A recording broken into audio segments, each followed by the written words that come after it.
지난번에 우리 맹성균 자매하고 같이 왔던 제시카 있잖아요. 예배 끝나고 이렇게 나가는데 제가 옆에 지나가니까 그런 얘기를 하더라고요. 설교 메시지가 전부 다 페이션스, 참으라는 얘기를 하시네요. 우리말로가 아니라 영어로 그렇게 얘기를 했어요. 그래서 생각해 보니까 몇 주간 그랬던 것 같아요. 왜 그랬더라 생각해 보니까 당연한 거였어요. 12월 달 한 달 동안 나누는 말씀의 주제가 인내예요. 제가 이제 그렇게 잡아놓고 거기에 포인트를 두고 말씀들을 본문을 정했고 거기에 따라서 말씀을 나누다 보니까 아마 몇 주째 계속 참으란 얘기만 하는 것 같다 이렇게 느꼈었나 봐요. 이번 주에는 연초에 세운 계획에는 본문이 정해지지 않았던 주예요. 아마 성탄 말씀을 전하려고 비워놨던 것 같은데 제가 여러 가지 묵상을 하는 가운데 오늘은 성탄 말씀 말고 계속해서 참자, 인내하자, 기다리자 그런 말씀을 전했는데 제가 그런 얘기를 하면서 얼핏 했던 얘기가 떠오르더라고요. 우리가 다 참는 거, 참고 인내하고 기다리는 게 좋은 것이긴 한데 모든 일에 참고 인내하고 기다려야 되는 건 아니다. 그런 얘기를 얼핏 했었죠. 그러면 무슨 얘기예요? 어떤 일은 참으면 안 된다는 거죠. 그러니까 어떤 일은 참고 인내하고 기다려야 되는데 어떤 일은 참을 게 아니라는 그런 생각을 해봤어요. 그 생각을 하면서 제가 그 생각의 끝에 떠올랐던 성경 말씀이 기드온의 이야기였어요. 제 얘기를 하나 좀 예를 들어볼게요. 제가 한 10수년 전 일이죠. 지금은 어떤지 모르겠어요. 한국에서 서울에 살 때 그리 번화한 데도 아니었는데 은평구니까요. 아파트라고 하기도 좀 뭐한 층수 높지 않은 그런 연립주택에서 살고 있었어요. 근데 특이하게 거기 주차장은 지하 주차장도 아니고요. 건물 옆에 좁은 통로를 지나서 건물 뒤로 가서 되는 주차장이었어요. 입주자들이 충분히 될 만큼 자리가 있었죠. 근데 문제는 어떤 아저씨가 거기가 그렇게 편한지 주차장으로 들어가는 통로에 차를 자꾸 세우시는 거예요. 그럼 어떻게 하죠? 지금은 어떤지 모르겠어요. 10년 넘게 지난 일이니까. 한국에는 차에다 다 전화번호를 적어놓잖아요. 그래서 보고 전화를 해서 죄송한데 지금 나가야 되니까 차 좀 빼주세요.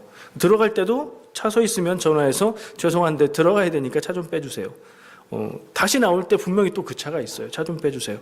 그러면 이게 여러 번 반복되다 보면 막 화가 올라와요. 제가 그런 집에 살았다니까요. 그 일을 계속했다니까요. 여러분들이 보시기에 제 성격에 그렇게 늘 하는 다른 차가 아니에요. 여러 차가 그러는 게 아니라 딱 한 사람만 그래요. 그 사람한테 제가 어떻게 했을 것 같습니까? 한 달쯤 계속 그렇게 반복이 된다면 실은 한 달이 아니에요. 거기에 이사 가서 1년 이상 살았는데 계속 그 일을 겪었어요. 어쩌다 한 번 없어요. 늘 거기다 세워서 그 자리가 그렇게 좋으신가 봐요. 화가 나다가도 전화해서 저기 나가야 되니까 차 좀 잠깐 빼주세요. 친절한 목소리로 마음과 다르게 그렇게 하다가 도저히 못 참겠는 날이 왔어요. 진짜 더 이상 참으면 안 되겠다. 뭐라고라도 좀 얘기를 하든가 개인적으로 안 되면은 신고를 해서 좀 얘기를 해야 되겠다 하는 마음까지 찼어요. 나가려고 하는데 차가 또 막혀 있는 거예요. 전화를 하려고 하는데 저쪽에서 막 시끄러워요. 보니까 제가 터뜨리기 전에 누군가 터졌어요 벌써. 어떤 사람하고 그 아저씨랑 둘이 붙은 거예요. 이게 네 자리냐 네 땅이냐 여기다 왜 차를 대냐 내 마음이다 빼주면 될 거냐 막 싸우는 거예요. 저도 옆에 갔죠. 아저씨가 맨날 여기다 놓잖아요 라고 말하고 싶었지만 옆에 가서 분위기를 보니까 동네 사람들끼리 싸움 나게 생겼잖아요. 어떻게 해요? 말렸죠 일단. 동네 사람들끼리 뭘 그러세요 하면서 말렸어요.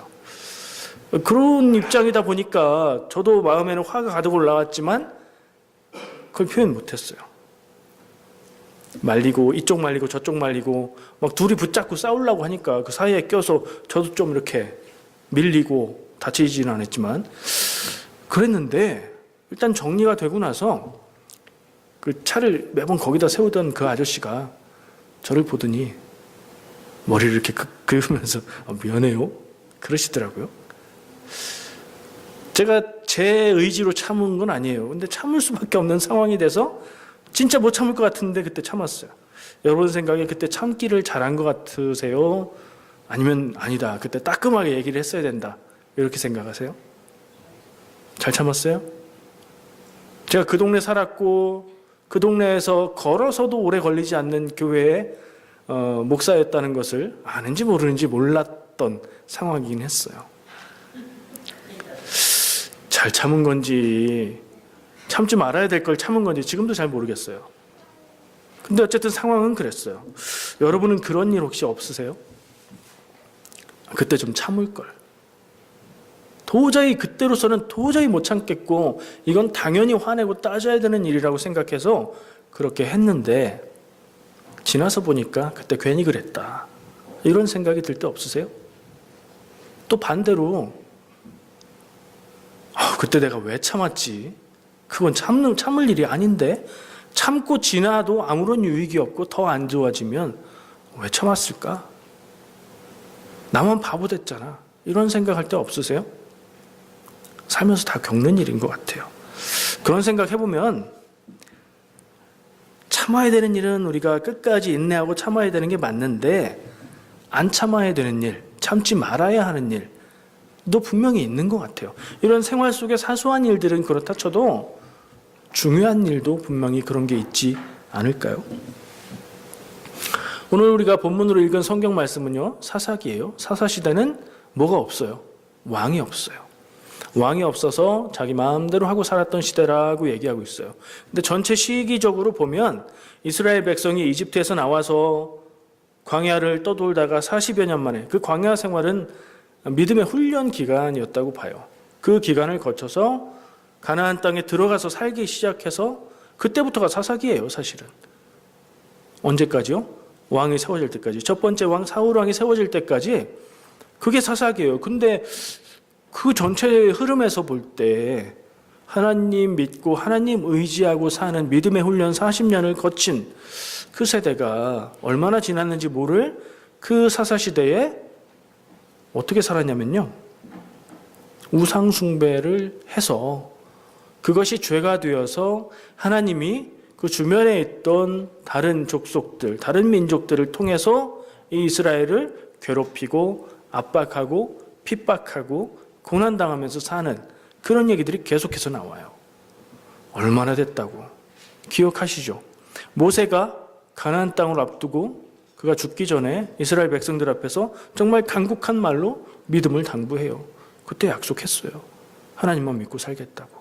여호수아가 그의 죽음을 앞두고 가나안 땅에서 살아갈 백성들을 향해서 정말 간곡하게 얘기해요. 나와 내 집은 하나님만 섬기겠다. 너희들은 다른 신이 좋거든 그 신을 믿어라. 나와 내 집은 여호와 하나님 믿으며 살아가겠다. 어떻게 하겠느냐? 백성의 대표들이 다 모여서 우리도 여호와 하나님만 섬기고 믿음으로 살겠습니다, 다짐했어요. 그게 얼마나 됐다고요? 그거 다 잊어버린 것처럼, 아무 일도 없었던 것처럼 우상숭배의 죄로 고난당하면서 살아갔던 때가 사사시대예요. 그래서 사사시대를 평가하기를 왕이 없었기 때문에 자기 생각에 옳은 대로 살았던 때다라고 평가를 하고 있는 거예요. 그런 때에 그렇게 힘들고 고난당하고 있으면 하나님이 어떤 사람을 부르셔서 그 사람을 통해서 이 이민족들을 몰아내고 물리치게 하세요. 그들이 사사죠. 오늘 말씀은 사사 기드온의 이야기가 나오는 부분이에요. 사사 기드온은 뭐로 유명하죠? 기드온과 300용사. 사람들이 많이 모였어요. 미디안과 싸우기 위해서 많이 모였어요. 하나님이 너무 많다고 그러세요. 너무 많아서 이 적들을 물리치고 나면 우리가 이겼다고 할 거다. 아니다. 두려움을 가지고 있는 사람들을 다 돌려보내라. 아직도 너무 많다. 물을 마시게 하고 물을 마시는 모습을 보고 사람들을 추려라. 해서 마지막 추려서 남은 사람이 300명이에요. 적들은 수만 명인데 300명으로 적들과 싸우겠다고 나가는 거예요. 기도는 그 300용사의 이야기로 유명하죠. 또 유명한 얘기가 있어요. 기도니 하나님의 부르심 앞에서 이게 정말 하나님이 함께 하시고 인도하시는 상황인지 확인하고 싶어서 한 일이 있어요. 내일 아침에 이슬이 내릴 때에 양털 한 뭉치를 놓을 테니 땅은 마르고 양털만 젖게 해주세요. 그러면 내가 그걸 보고 믿음으로 의지하겠습니다. 아침이 되니까 양털만 젖어 있어요. 땅은 뽀송뽀송하고. 그냥 믿으면 되잖아요. 그 정도면. 그건 있을 수 없는 일인데 있는 거니까. 한 번만 더 반대로 되게 해주세요. 땅만 젖고 그 땅 위에 있는 양털은 마르게 해주세요. 그것까지 하나님이 들어주시고 확신을 주셨고, 그래서 하나님의 말씀에 순종하기로 했다. 이게 또 유명한 기드온의 이야기란 말이에요. 하나님이 기드온을 왜 부르셨어요?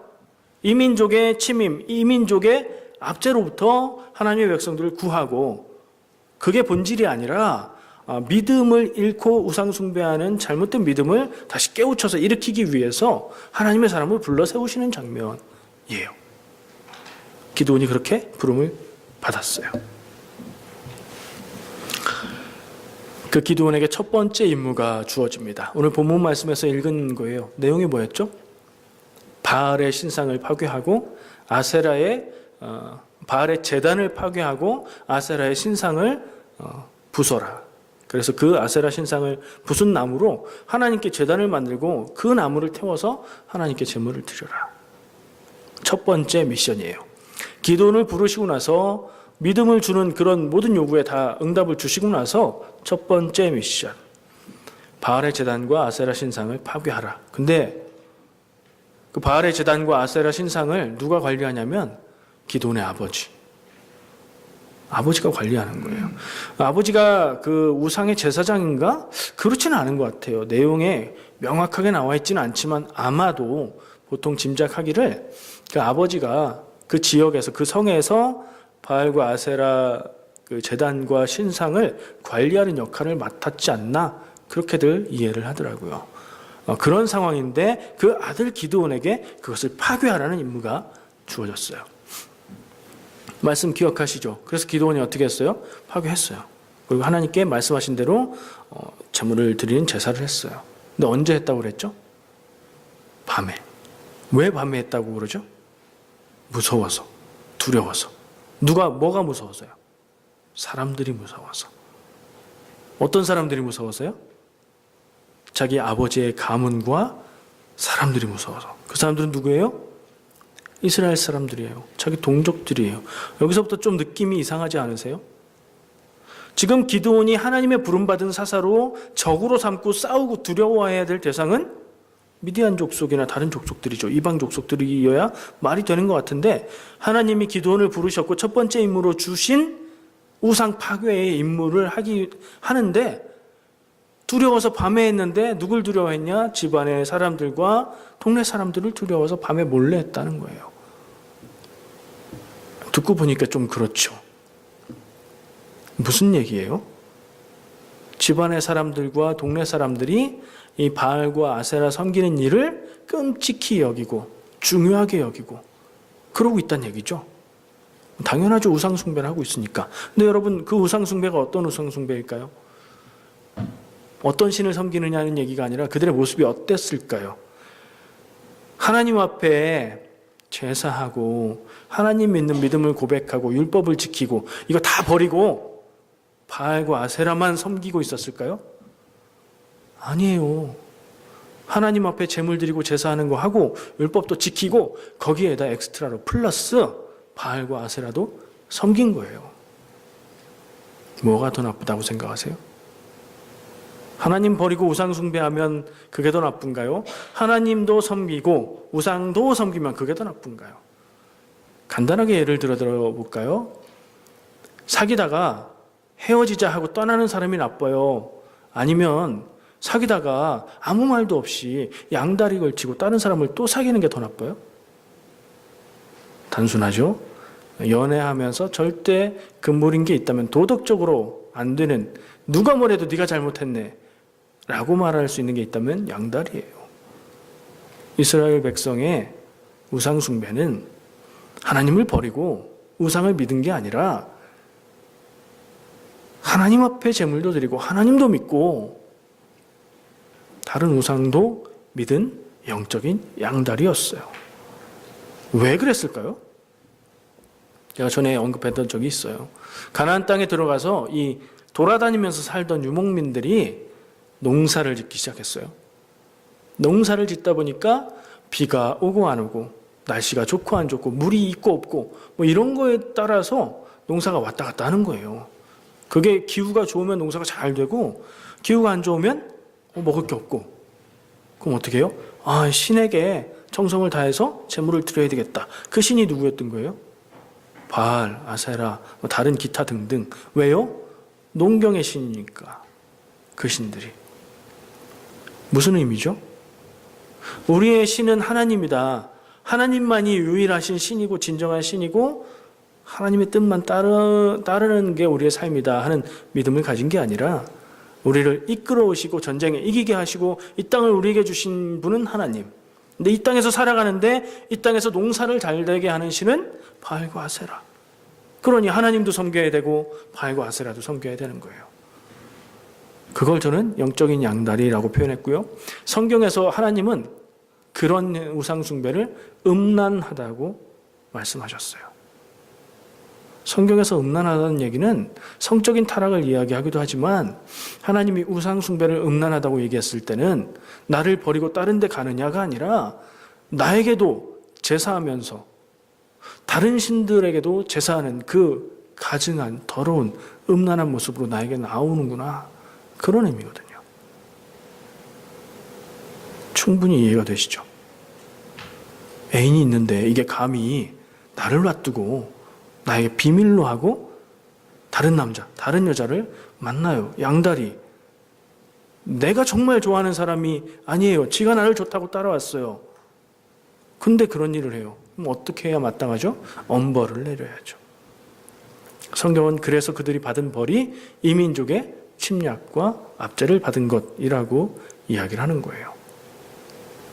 성경이 말하는 우상 숭배는 하나님 버리고 우상을 믿는 게 아니라 하나님도 믿고 우상도 의지하는 것. 그러니까 믿는다는 건 다른 말로 의지하는 거예요.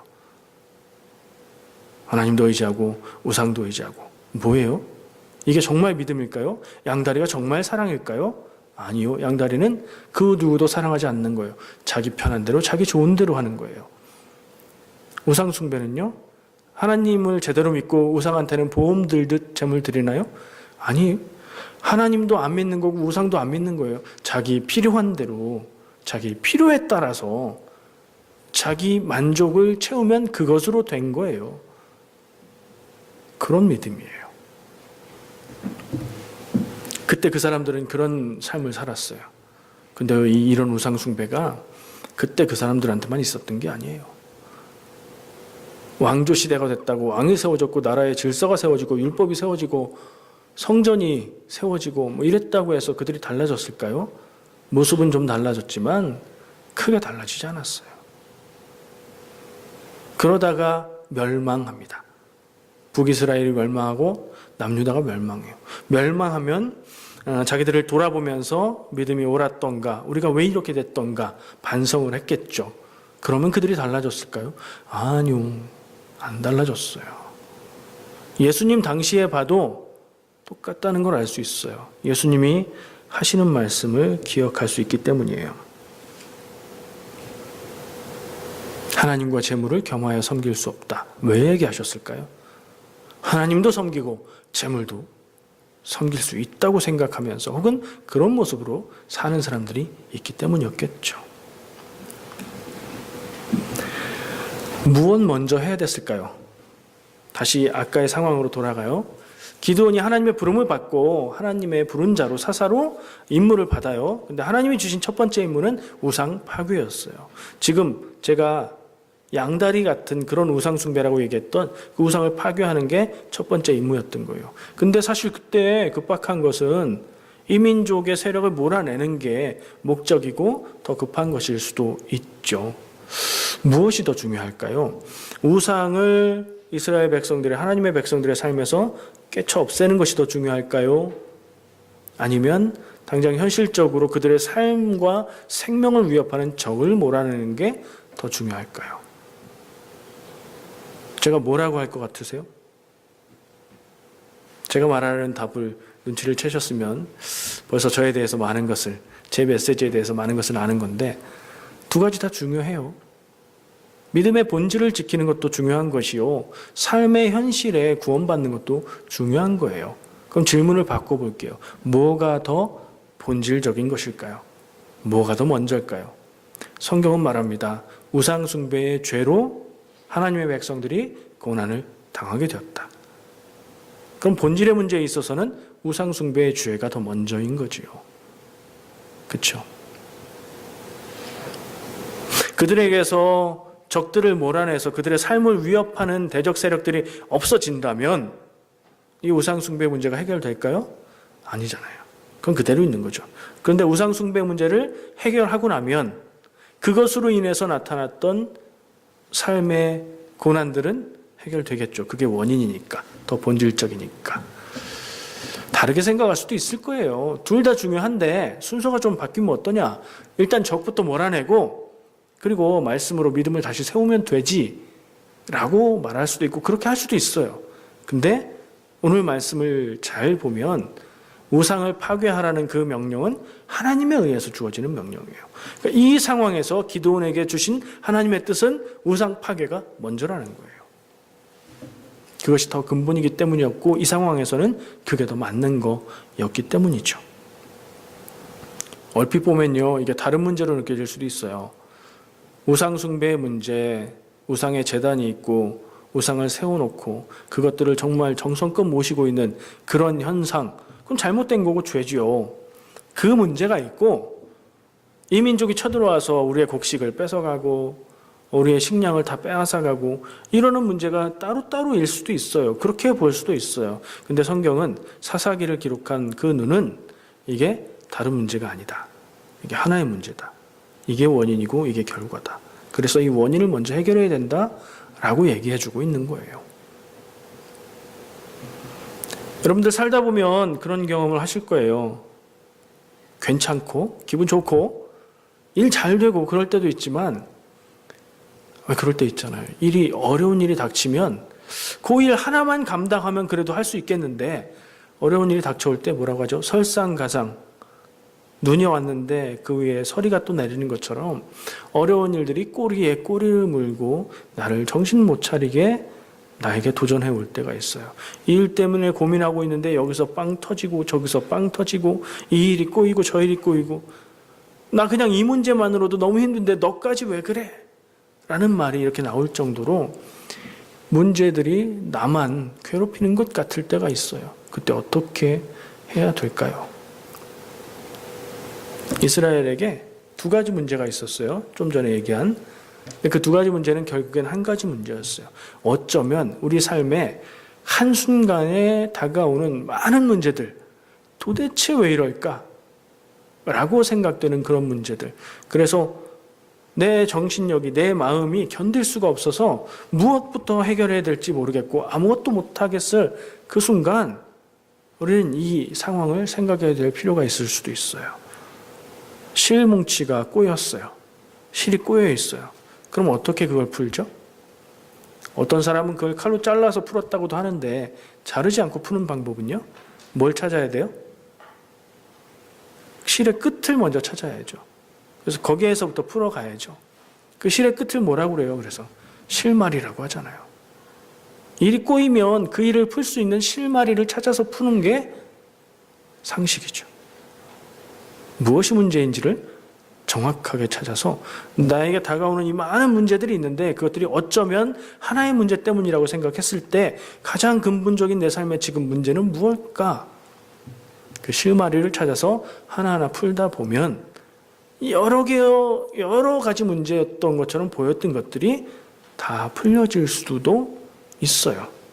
늘 그렇다는 건 아니에요. 한 가지 문제만 풀면 다 풀린다. 그 얘기는 아니에요.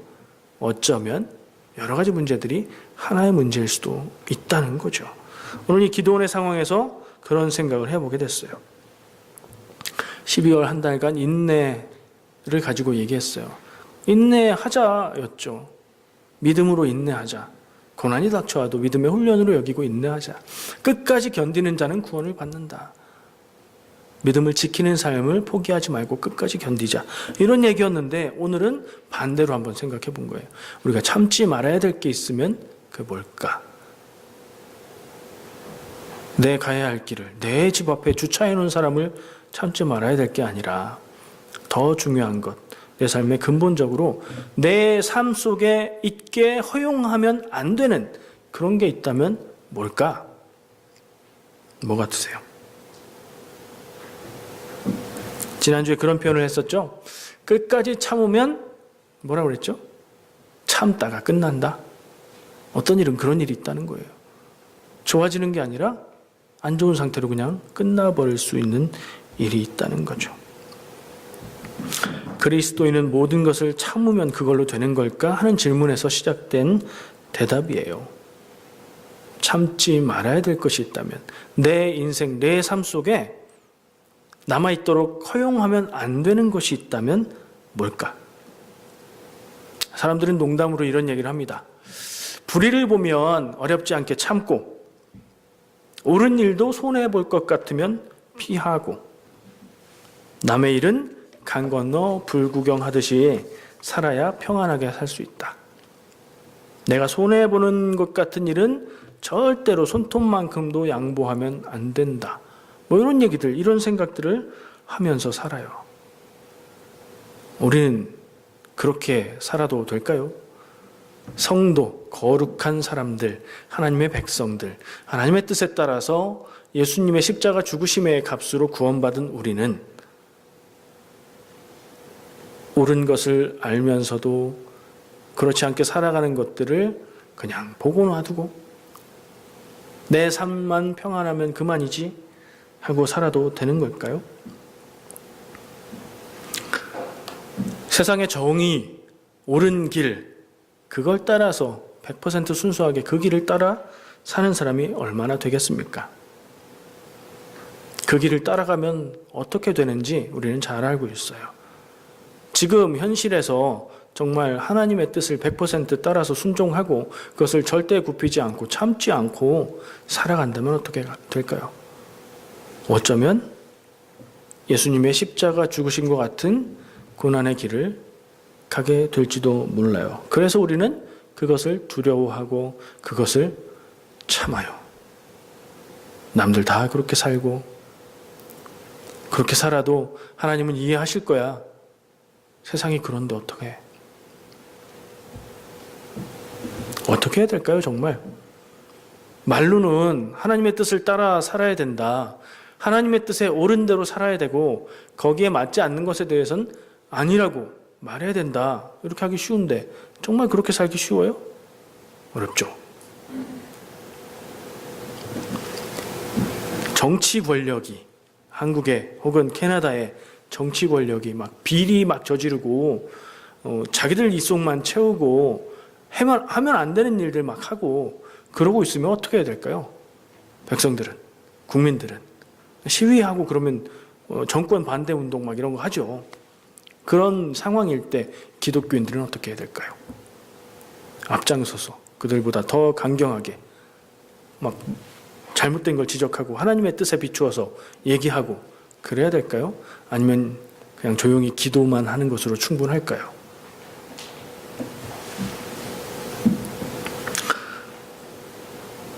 내 주변에 약한 사람을 괴롭혀서 약한 사람들의 것을 빼앗고 그러는 사람들을 내가 본다고 한번 상상해 보세요. 한국에서 뭐 왕따 이런 얘기 많이 하잖아요. 내가 학생이에요. 학교 다니는데 고등학생이라고 하죠. 학교 다니는데 나는 안 건드리는데 우리 반에서 짱 일진인 녀석이 약한 아이들을 때리고 괴롭히면서 돈을 가져오라고 하고 그래요. 그러면서 그 돈으로 산 빵을 가지고 나한테도 너도 먹을래? 이래요. 어떻게 해야 되겠어요? 그 내가 교회 다니는 성도라면 어떻게 해야 맞는 걸까요? 근데 나한테는 그냥 둬도 아무런 피해가 없어요. 어떻게 해야 되죠? 오늘 무슨 얘기 하고 있죠, 제가? 참지 말아야 될 것. 그때 참지 말아야 될까요? 참아야 될까요? 저는 말하고 싶습니다. 악한 힘 앞에서도 두려워하지 않고 하나님의 뜻에 옳은 것을 말하고 주장하는 것이 성도의 삶이다.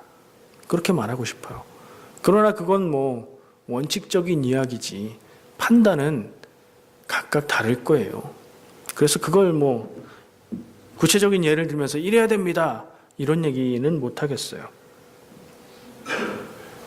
아무리 무섭고 두려워도 내가 손해를 보고 내가 피해를 봐도 하나님의 뜻에 맞지 않는 것은 아니라고 해야 되지 않습니까? 라고 말하고 싶지만 저도 삶 가운데 그렇게 하고 있다고 자신 있게 말하기 어렵고요.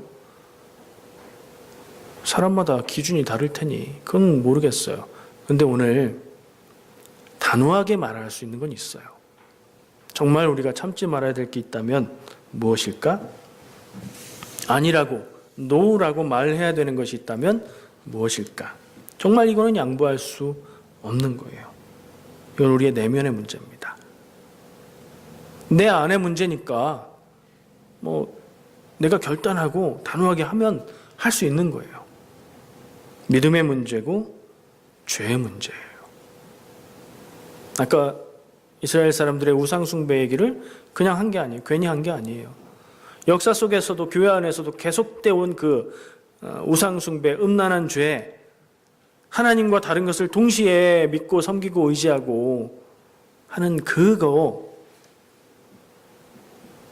역사 속에서 있었고 교회 안에도 있습니다. 다른 사람 얘기처럼. 그렇지 않고 내 안에도 있잖아요.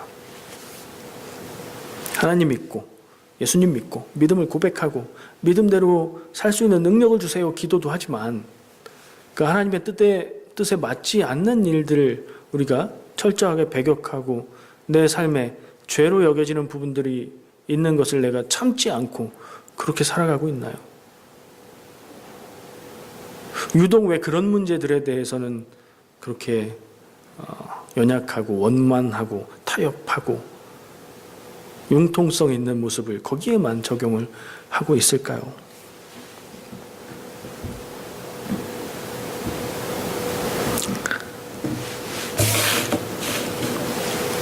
정말 참지 말아야 될 것은 우리의 죄의 문제입니다.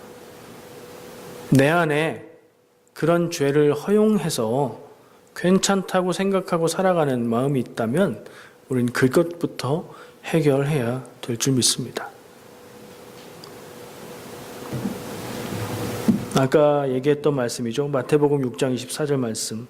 한 사람이 두 주인을 섬기지 못할 것이니 혹 이를 미워하고 저를 사랑하거나 혹 이를 중히 여기고 저를 경히 여김이라. 너희가 하나님과 재물을 겸하여 섬기지 못하느니라. 하나님과 재물을 겸하여 섬기는 것은 구약시대 우상숭배하고 다르지 않은 것 같고요. 그 죄를 우상숭배라고 표현을 할 수도 있고요. 우리가 절대로 타협하고 내 안에 허용하지 말아야 될 죄, 하나님과 우상을 겸하여 섬기는 혼합주의라고 말할 수도 있을 것 같고요. 하나님을 믿는다면서 재물을 섬기는, 돈의 힘을 더 믿는, 말로는 하나님을 믿는데 행동으로는 돈의 힘을 더 믿는 그런 삶을 살아가는 물신숭배, 물질을, 돈을 하나님으로 여기고 살아가는 것, 그런 것들을 꼽아볼 수 있지 않을까요? 그 중에 뭐가 더 심각하고 뭐가 더 중요하고 내 안에 있는 건 그 정체가 뭘까요? 무엇이 됐든 간에 내 안에 있는 죄의 요소들, 나를 더욱더 깊은 죄와 타협하게 만드는 것들, 그것을 내 안에 있게, 내 삶에 자리를 잡고 있게 허용하면 안 됩니다.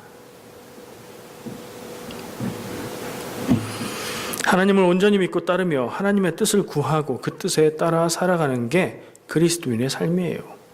그걸 하기 위해서 그거에 가장 방해가 되는 것이 있다면, 근본적인 게 있다면 이런 우상숭배, 혼합주의, 물신숭배라고 표현할 수도 있는, 하나님도 믿고 물질도 믿고 사람도 의지하고 내 능력도 의지하고 여기저기 양다리, 삼다리, 네다리, 다섯다리 걸치고 살아가는 삶의 모습 아닐까 생각을 합니다. 바로 죄의 일이 우리가 참으면 안 되는 일이고요. 참아야 하는 것이 있다면 그 반대의 자리에 있는 믿음의 길인 줄 믿습니다. 데살로니가전서 5장 21절 22절 말씀에 바울은 성도들을 향해 이런 권면을 합니다. 범사에 헤아려 좋은 것은 취하고 악은 어떤 모양이라도 버리라. 내 삶 중에 내가 살아가는 일 가운데 내가 자연스럽게 습관적으로 하는 일들 가운데에 내가 생각할 때 정말 양심에 비추어 하나님 앞에 비추어 말씀에 비추어 볼 때 이거는 죄에 가까운 일인 것 같긴 해.